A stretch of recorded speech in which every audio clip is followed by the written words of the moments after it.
Welcome back to A Moment in History. I'm Seth Udinsky. Oftentimes in the mythos of a culture, holidays provide built-in national reminders of the culture's identity.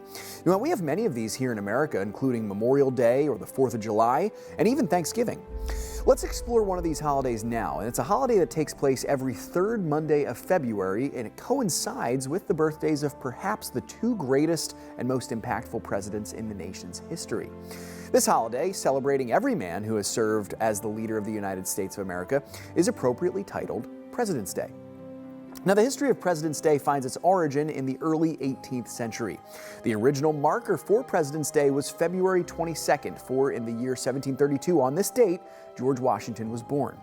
Now, in the year 1800, only 1 year after his death and 3 years after he finished his second and final term as president, the nation universally recognized his birthday as a day of remembrance.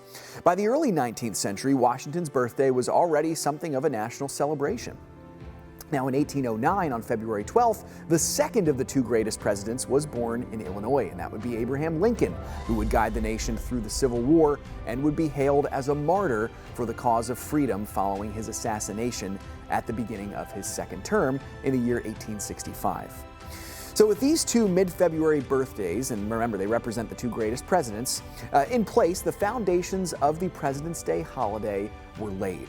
In the 1870s, Washington's birthday became a nationally recognized holiday in the nation's capital, and in the 1880s it spread to the whole country.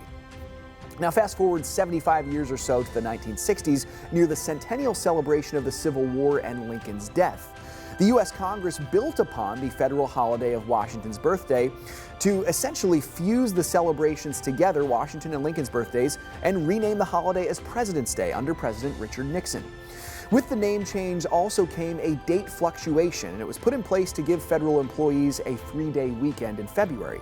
So as such, President's Day was moved from Washington's birthday to the third Monday in February.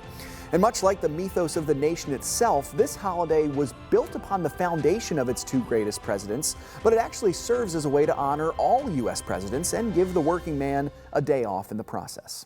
Thanks so much for joining me once again for A Moment in History.